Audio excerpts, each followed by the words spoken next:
Hey, Jared Yellin here.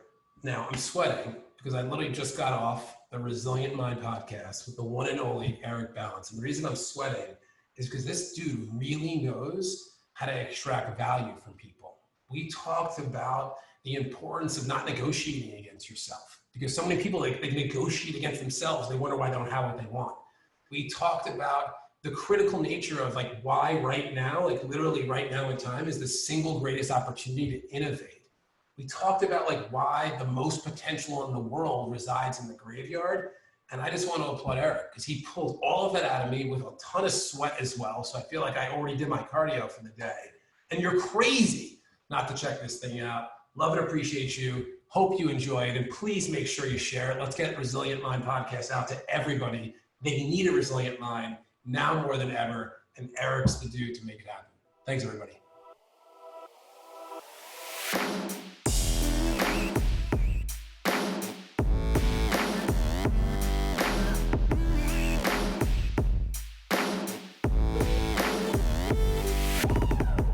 Welcome everybody to the Resilient Minds podcast. I'm super excited to be sitting here with a great friend, an amazing human being, Mr. Jared Yellin. Welcome to the show, my brother.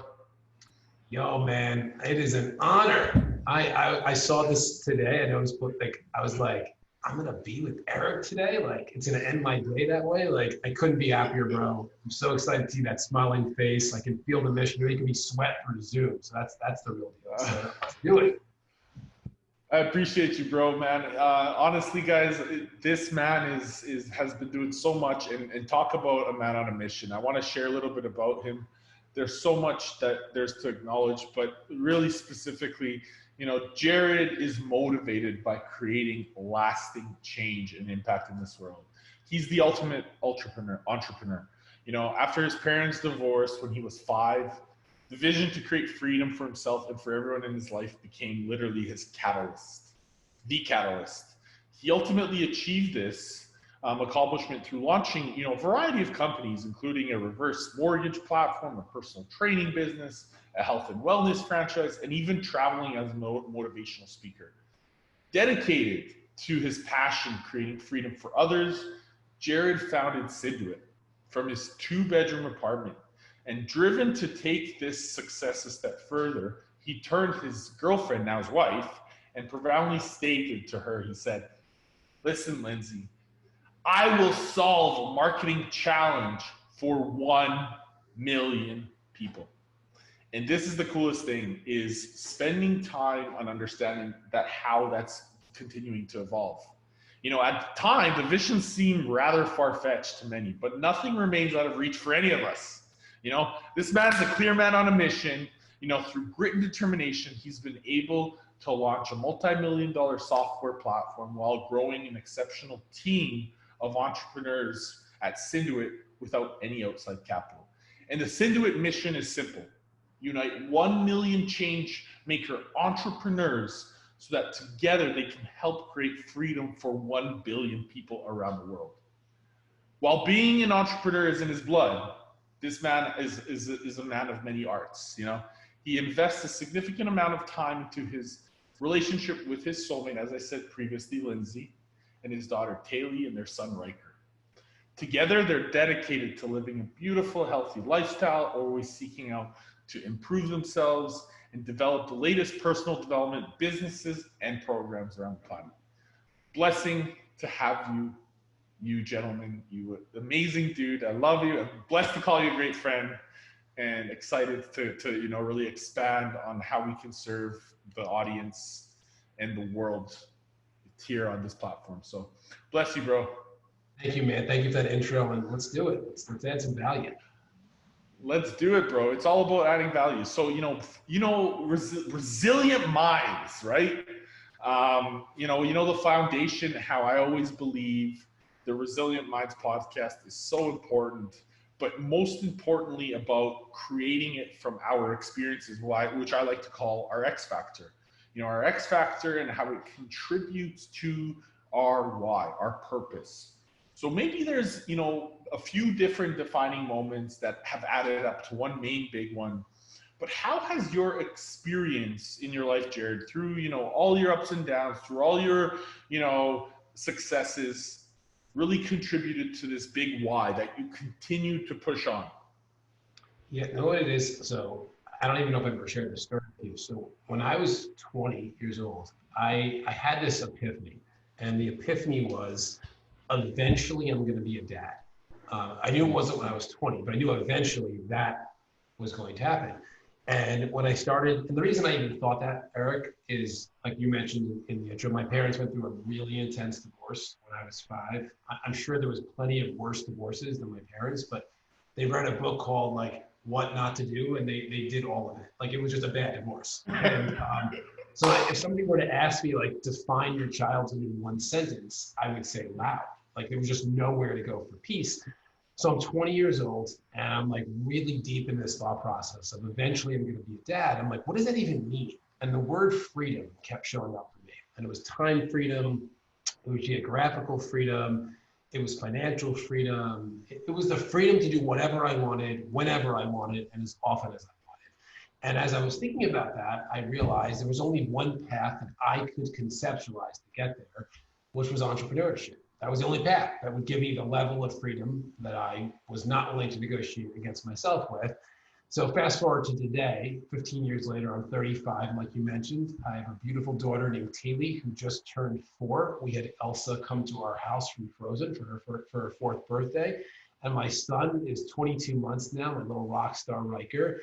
And I have that freedom, time, career, financial, geographical. And it's because of entrepreneurship, but not just because of entrepreneurship. It's because of every life experience that I've had. I yearn to find the silver lining within it. From relationships I've had to partnerships I've had to some of the big wins I've had as an entrepreneur to some of the massive losses I've had, I am fanatical about extracting as much learning as I can from the good, the bad, the ugly, and the indifferent. And then because of that, I can then continue to build out this puzzle called my life. And there's a lot of wisdom when you're willing to go into the depths of the good and the bad. Like even in the good, there's things that you can learn that you may have done differently. And in the bad, there's definitely things that you could have done differently and things you probably have done really well. But for me, I'm not afraid to go deep into it to see what I can uncover so I can become wiser and then more precise and focused in the next thing that I decide to do. I love that you're sharing that because you know that I just went on this like deep journey by myself, you know, experiencing some pain, and that reflection equals progress. So, and I like that how you added the fact of like, even in the wins, if you reflect, I agree, there's also progress. So how, when people are going maybe through some sort of a circumstance, especially right now, because you know, we're living in some really tumultuous times for a lot of the, you know, general population, there's a lot of uncertainty. What would you suggest when people are so focused around conditions? How can they make the decision to start changing what's within or changing their circumstances rather than focusing on, you know, the things that are happening, the noise? So to me, and I actually talked about this quite a bit when in March and April when like COVID hit and like it just disrupted things so intensely. I talked about how it was happening for us and not to us. And that's nothing to do with COVID. I mean, that has to do with relationships not working, that has to do with health challenges, death. Like, what if everything in life was happening for you and not to you? Like, what if everything in life was happening for you to gain more clarity, more perspective, become more resilient? What if everything was happening for you to gain access to skills you didn't even know that you had? And the number of Corona success stories, and listen, I am empathetic to the deaths and the discomfort and the loss. I am empathetic to that. So please don't hear this as, oh, everything, you're just, okay, Jared, I get it. Like you've already achieved success. Like you already have the marriage, you already had the kids, no, I'm empathetic.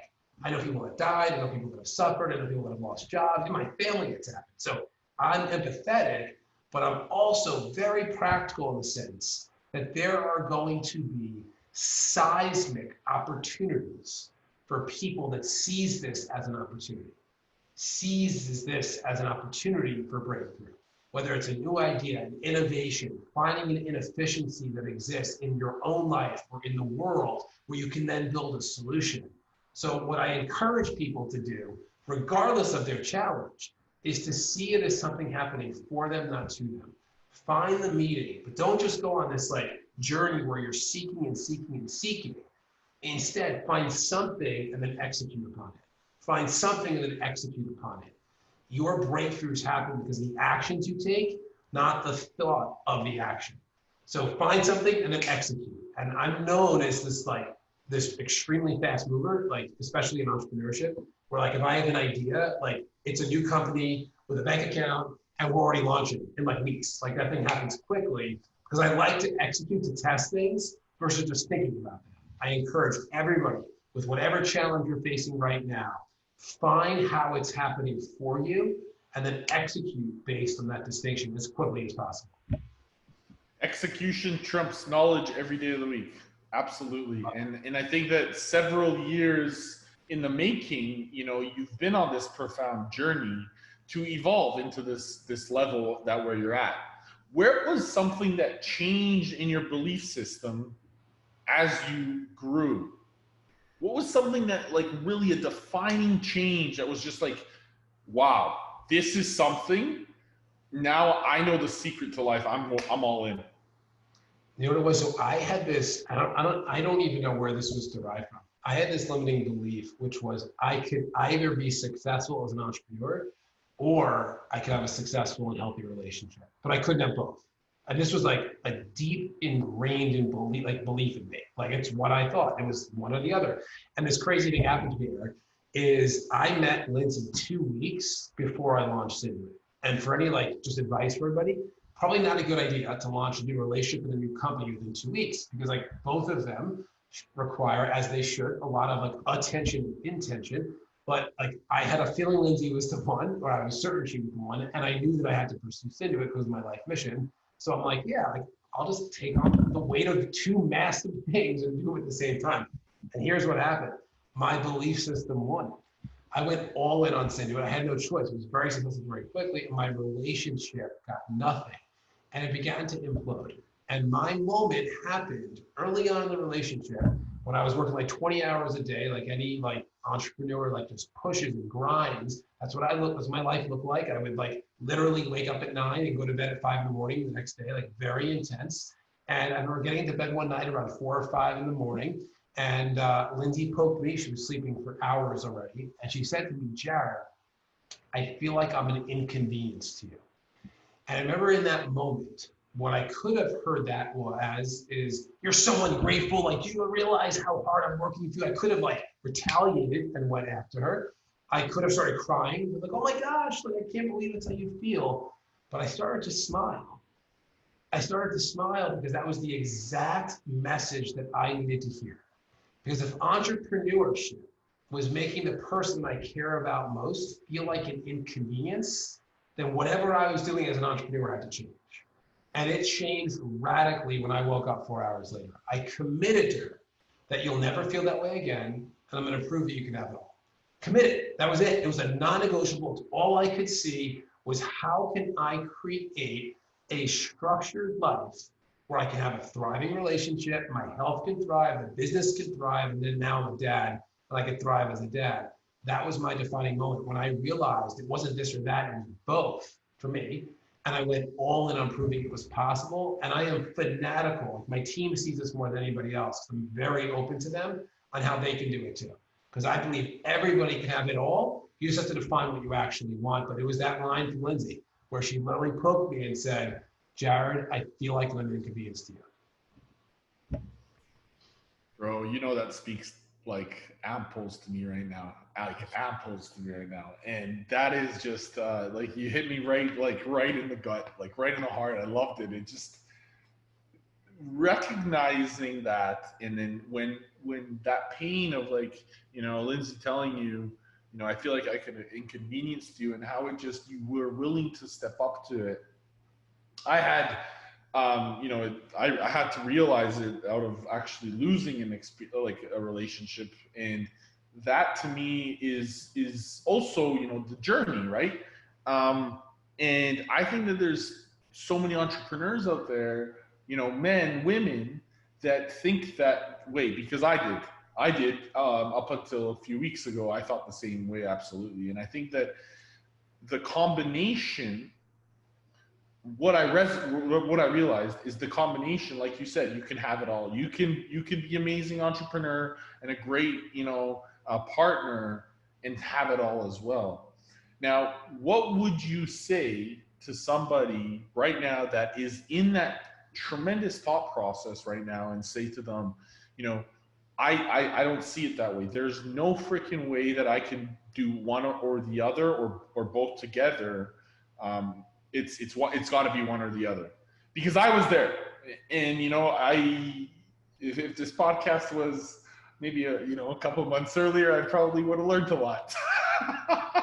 But it is what it is, right? So specifically, I think this is something that so many, I know, I've struggled with it. I know there's so many other people out there that struggle with it.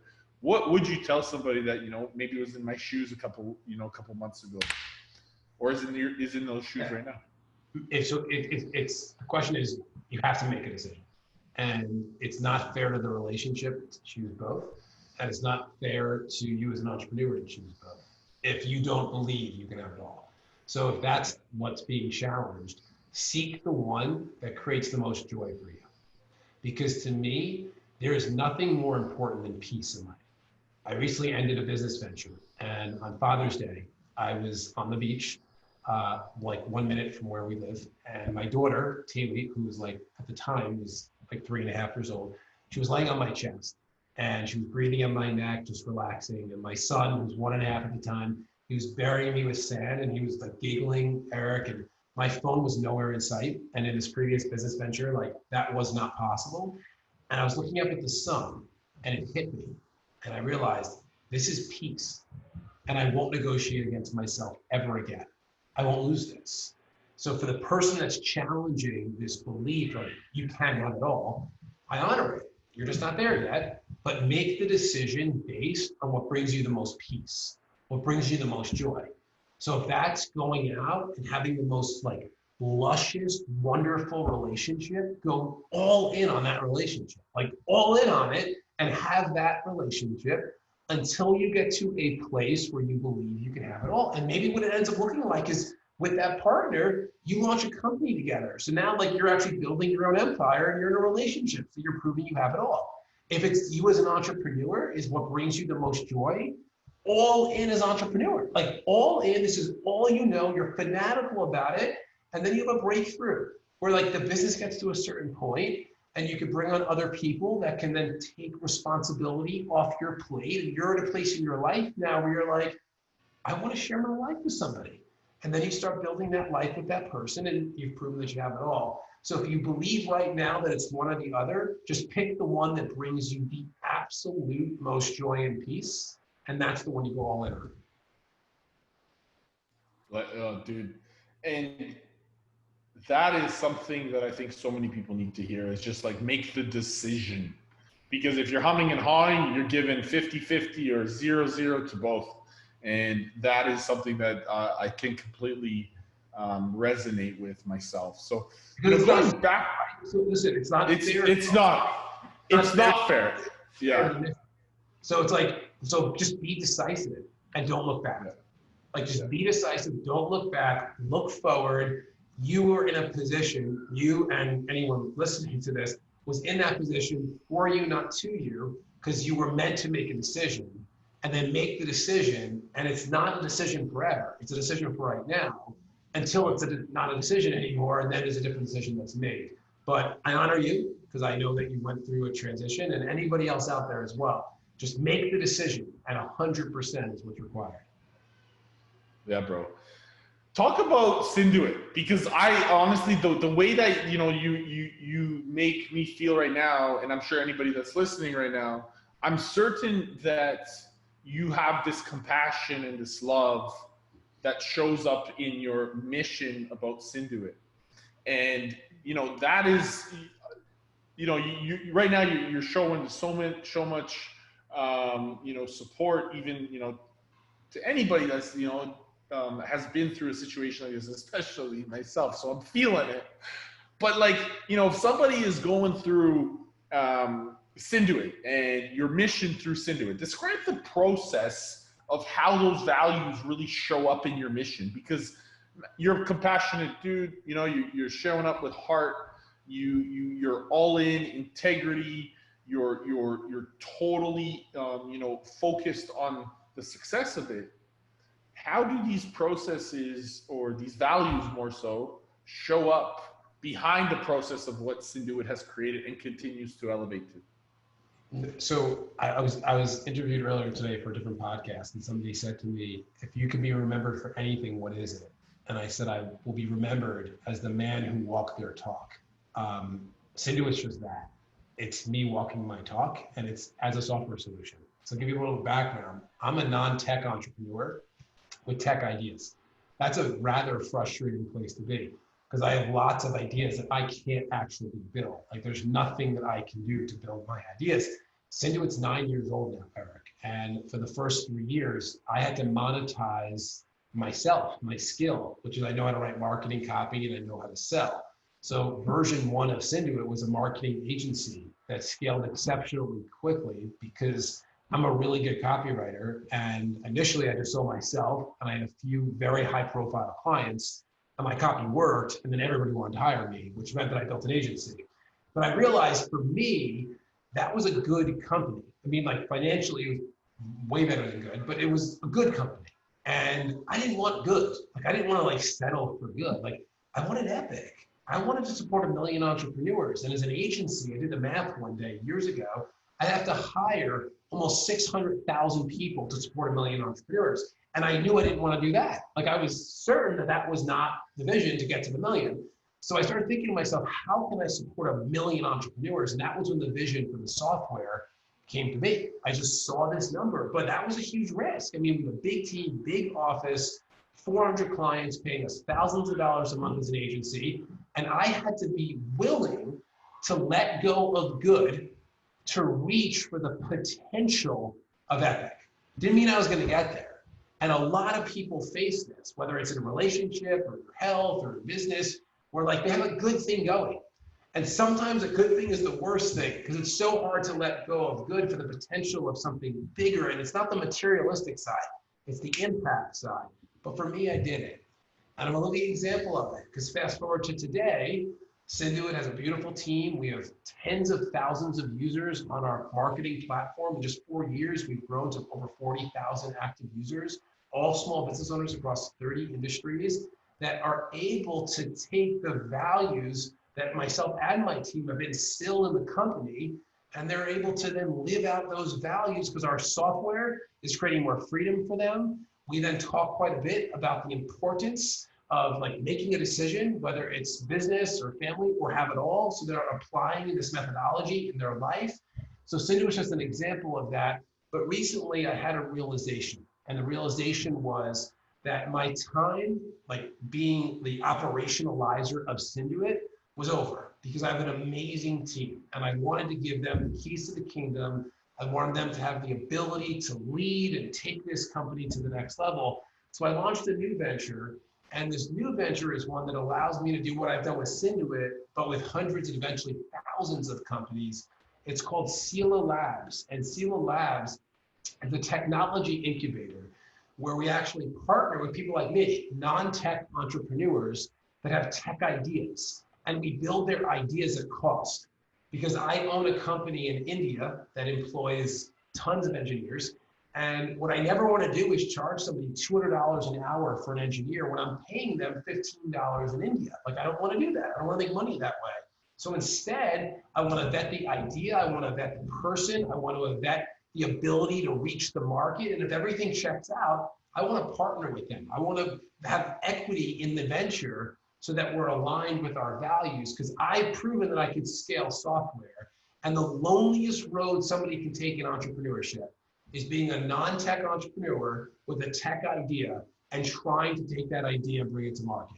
And I know that when you have the right partner and the right team in place, it just becomes significantly more fun. But to answer your question, everything that I do when I say walk my talk SYNDUIT, SELA is a living, breathing example of it, because I don't say things unless I'm going to back it up. And I never ask anyone on my team or any of our teams to do anything that I wouldn't do, ever, like ever. And that is, to me, what leadership is all about. Absolutely. And that is something that, you know, people feel you through, right? Like by you're walking your talk, it's like that saying, actions speak louder than words. And ideally, you know, this is what's so important as being that conscious leader, right? The conscious leader that really believes in what they're doing, building the team, building, you know, the impact and the influence. So speak to us a little bit about the process behind SELA, because I'm curious to know a little bit about it, because I know you just launched it. It's kind of like in its incubation phase. Speak to us behind the process. I'd love to hear, and if anybody's, you know, on listening right now, maybe it's something that speaks to them and they could reach out. Sure. So it happened because 2 years ago, I realized that I built this extraordinary development team. It was in the US, it was in Canada, and it was also in India. My CTO was originally from India. When I met him, he was living in New York City. He actually lives in Toronto now. We built this incredible team in India, like incredible, like unbelievable. He is someone that has a lot of experience building big teams, mentoring teams, building big products. Problem I was facing was the India team. They were better than the US and the Canadian team, obviously at a better price point as well, but they were all contractors. Even though I hired them directly, like there wasn't a third party in between, they were still contractors. And when you're in India and you're a contractor, you don't get any of the country benefits. So there's like no social security benefits. You can't get a loan from a bank. So like you have to pay cash for cars and houses, and that's not ideal. And I wanted to solve that. I wanted to let them have it all. So I asked Mani, the CTO, I'm like, how do we solve that problem? And he said, there's only one way. It's not for the faint of heart. And if you ask anybody that's going to advise you, they're going to tell you not to do it. So you're going to have to be a complete contrarian, but it's to set up a company in India. And I'm like, let's do it. And I actually talked with a few of advisors, and they're like, what are you doing? Like, who are you to set up a company in India? And I'm like, it's what's best for the people. I'm going to do it. And it's literally, Eric, it took me like 2.5 years, almost 3 years to do it. It was extremely expensive. There was all these changes in policy. Like, I mean, it was insanity. But we did it. Like, we did it. I set it up. It's been up now for 2 years. I employed the team. And around that time, I started having people approach me because they know that I'm reliable and they knew I had this big tech company in India. They asked me if I would build their ideas. And I always said no. I'm like, that's not why I did this. Like, I built this tech division to build SYNDUIT. Like, I didn't do this to like start diversifying ourselves. But over the past few months, I've really just been like soul searching on like, what's my next chapter look like? And that was when the SELA came to life. So as much as it's like, it's in its incubation, it's new, it's really not. Like it is SYNDUIT, it's just SELA now. So the team is the team. I just moved it over into a new entity. And in the past 4 weeks, we opened up the portfolio to bring on partners. And we already have 4 companies that we have launched and are in the build phase. So the process is fascinating. We look for people that live and talk and preach who they are. Like they talk they walk their talk. That's like critical for me. Is like, I don't want anyone that's going to live a life out of integrity. I think integrity is one word that is universally defined, which is you do the right thing whether someone's looking or not. Like, period. Like, that is what it is. There's no opinions here. That is the definition of integrity. So the person, to me, matters more than anything. The next thing is the idea. Like, is this an idea that's in a red ocean or a blue ocean? What is the inefficiency that this idea solves for? Like, what's inefficient that we can then build a technical solution to make it efficient for people? So for example, one of the ideas is in the space of referrals. I believe that the industry of referring business to one another is wildly inefficient. If you were to come to me, Eric, and say, hey, Jared, I'm writing a book. Do you know a good book publisher? I'm like, yeah, Patty's like the best in the world. Can I connect you? You'd be like, yeah, of course, please. And I'll ask you, like, want me to connect you through email or text message or Facebook Messenger or Instagram or LinkedIn or WhatsApp. And you're like, yeah, just do email, that works. So I go and I record an intro video to connect the two of you. I have to load it to YouTube to then send an email to you and Patty. The problem is Patty doesn't do email. She only does text. She's not even seeing that this connection is taking place. You keep emailing Patty, she's not responding. It falls out of your bucket, it falls out of her bucket. I have no visibility. Inefficiency in the space of referrals. We're building a software solution to actually create efficiency, optimization to make referrals even easier. Just an example. So we address the type of inefficiency the idea can solve for. Once we do that, we bring in our tech team so that they can assess viability. Viability does not mean can it be done, because everything can be done. Viability for us is defined as what is viable in 30 days, 60 days, and 90 days. We won't take on any product that takes more than 90 days to build minimum viable. Minimum viable at most should be 90 days. This is for any of you out there that are trying to build tech companies. If you're on anything after 90 days, you've overdeveloped it. And now you're guessing versus building just enough, high quality, not duct taped together, like a good product, but maybe not every feature in the world, just starting with a few, so you can start to monetize it and gather data for it. And if you're going to raise capital, that would be a good time to raise it once you actually get to the point of minimum viable. So we want to make sure we can build something in 90 days. We then present this to the potential co-founder. If they love what they see, we work on the mechanics of our deal. We launch the new company together, and we have everything in-house. We have counsel, we have business management services, we have sales and marketing services, PR services, development. So this truly becomes a partnership for the right person that is everything they dreamed of and more, because it's going to take their idea and bring their idea to life. So that's what Sila does. What's most rewarding for me right now, Eric, is we have 4 companies in 4 weeks, so it's pretty fast. Every one of these ideas is disruptive. They could be a unicorn. I mean, they're incredible upside potential. But the most rewarding is that these ideas would never see the light of day if we didn't connect with these co-founders. Because they're such great people with such great ideas, but they didn't even know where to begin. And they didn't have like hundreds of thousands or millions of dollars of resources to invest in these ideas, nor would they. So the fact that we can do it together, and it's a fraction of a fraction of a fraction of the investment, plus the direction that we can bring as their compass, it's a match made in heaven. So that's the process. And you have tremendous already, like, because you've already, been in the market for so long. That's literally how you founded SYNDUIT. So now all of a sudden you're able to really bring that, guiding light forward for any new entrepreneur or somebody that's really creative and just doesn't know the foundation. And I think that that's tremendous value that you're willing to, give to the world, especially with the resources. It's always about resourcefulness and how we can establish that so we can evolve it. And I believe that, the way that you show up, obviously you've been doing it for so long, but that is something that is so necessary in the current marketplace, especially now as we continue to evolve the place of business to the online platform. And so what you said is right.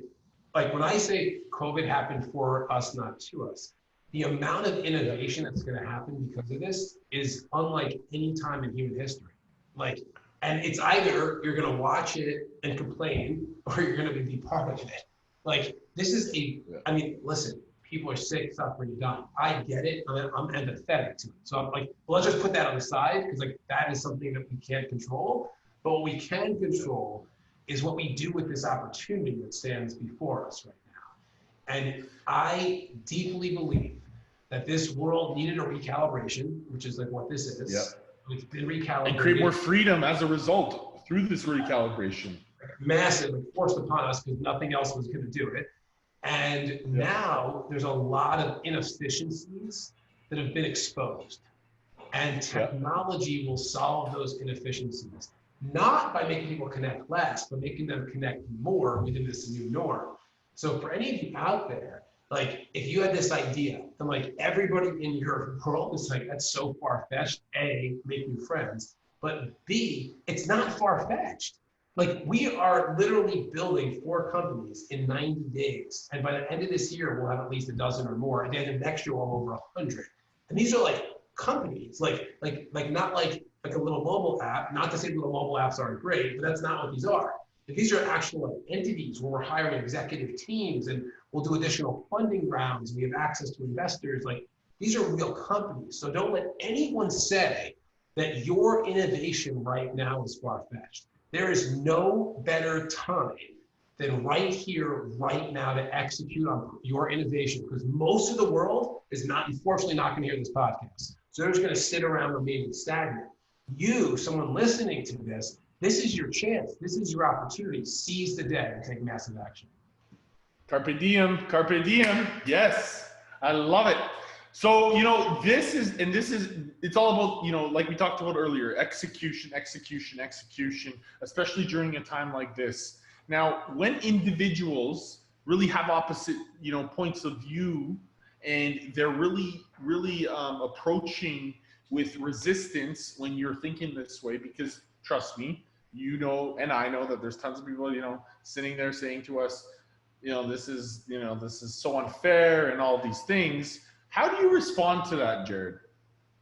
Yeah, it's funny. So like I'm like one of the most like empathetic, not empathetic people I know, because like I'm really empathetic. Like I like deeply care. I feel for people. Like I'm like emotionally, I'm like when we started talking, like I felt your pain, man. But I cannot tolerate people that live in their victimhood. Like I just can't. I have no empathy in that space whatsoever at all. Like I will try, like, and I will deploy some to see if like they're open, but if they're not, I do not try to muscle my way through. I used to. This is like one of my like big life lessons was like, I genuinely thought, like back in the day, I don't know if I told you this, I'm a natural bodybuilder. I was ridiculous back in the day. Like how you probably still are. Nice. I was like that. Yeah. I love it. I used to incline bench 400 pounds. Like I was like ridiculous, and I'm feeling it now. Like my back goes out way too often because of it. But I used to believe I could muscle my way through anything and everything, like through people's problems, through company problems. Like I realized this. I said one day, I'm willing to sweat. I'm just not willing to bleed.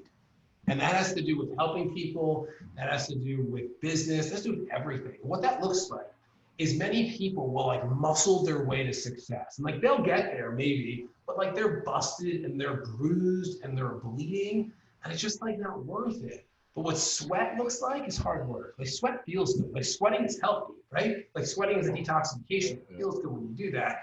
So that's like my paradigm. That's the way I look at everything. Like if something's gonna force me to bleed to get there, I'm not in.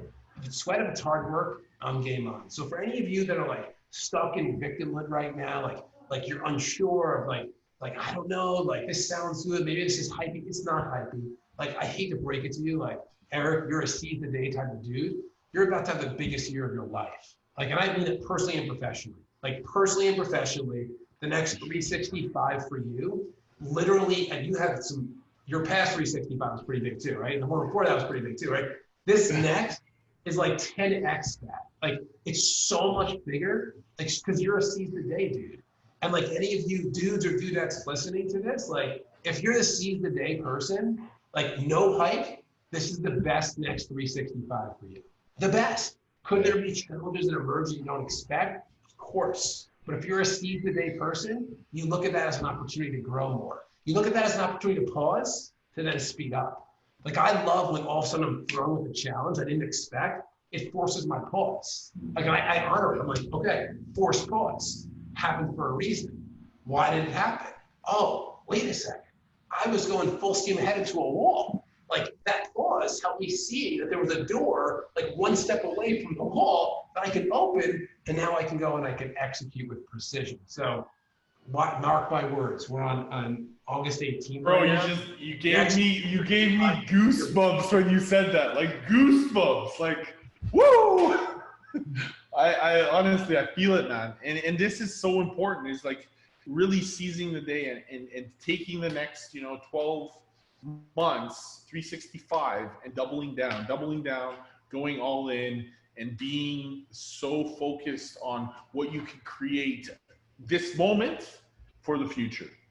You've given us such a profound path to success. You've given so much value today. What would you say would be one reason why people fail, Jared? It's the whole concept of quitting one step before success. So like there's a saying, which is the most potential in the world resides in the graveyard. The greatest ideas in the world reside in the graveyard. It's just people that are so afraid to execute. Whether it's the fact that they're still living with the story of, I'm not strong enough, I'm not good looking enough, I'm too fat, I'm not smart enough. Like whatever, like I wrote an article on this recently, and it's called Everyone Has a Ms. Haid. Ms. Haid was my sophomore honors high school English teacher. And I was not the typical honors English student by any means. I didn't read the books, I didn't care for the books, I didn't care to sit in the classroom, but I was a really good writer. And Ms. Haid accused me of plagiarism, which is a really big offense when you're in high school. And it led to a meeting with my parents and the head of the English department, and the principal and the superintendent, Ms. Haid. And my dad said, what made you think he plagiarized? Because like, obviously I have nothing to hide now. So I did not plagiarize, I heard for the record. And she said, because the work was too good to be Jared's. He's unfortunately not a good writer. Now I could have easily taken that and believed it to be true. And if I did, we wouldn't be having this conversation. Because I have published tens of thousands of pieces of content over time, like tens of thousands, because like probably more content than most people have, because I've written ghost content for behind the scenes for SYNDUIT and for people, and like I've published thousands of blog articles across all different companies. Like I have written quite a bit of content. If I were to have believed Ms. Haid, none of this would have happened. We all have a Ms. Haid. So the reason most people don't have what they want is because they allowed the story that Ms. Haid tried to download into my life. They allowed their Ms. Haid to download some story into their life about what they are not, versus them taking control of their life and writing their own story. And that's the only reason I believe people don't have what they want, is there's some story inside that they've chosen versus just writing their own story. It's time to rewrite it, make it happen, and create it. This is the time. Brother, you know, you've given, again, so much tremendous value, and you've been on this beautiful journey. You continue to be on this profound, you know, evolution. If somebody is wanting to know more about, you know, what you're doing, how they can connect more, how can they really understand more about, you know, the Sila or SYNDUIT, what can they do to connect with you? How can they really reach out? My website, jaredyellin.com, would be really the best place. Everything is free. Like, and I have blog articles on there. People are like, these are like books. So like they're long, like, but I just don't hold back when I get started. I have tons of resources on there that'll support you. They're free. All the links to all my companies are there as well. So if like Sila is something that makes sense for you, like please like fill out the application. Like the team will get in touch with you and talk your idea through. At some point, we'll talk about your idea as well. But Jared Yellin, like I'm yelling at you with no G. So JaredYellin.com. Head there, check it out. Enjoy the articles. There's one that I recently wrote, which I think will really resonate with this group. It's called Program Your Code. Codes are the reason why I have what I have. I think values are great, but values to me are written typically because you want the world to know you have values. Your code is something that only you know exists. It's internal to you. It's how you live your life. And I dissected how I did it.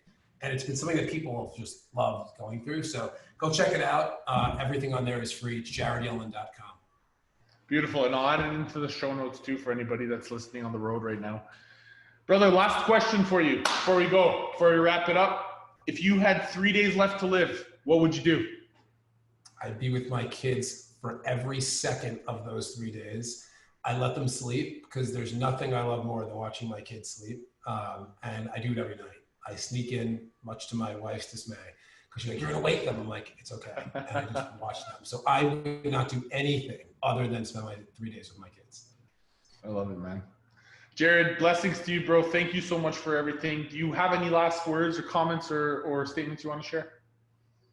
August 18th, 2021. Put in your calendar now. We're going to talk, and you're going to tell me, Jared, you had a freaking crystal ball, because those 365 were by far the best 365 of my life. So that's my final comment to you. I love you, bro. I really do. Thank you so much for everything, man. You're a blessing. Thank you, buddy.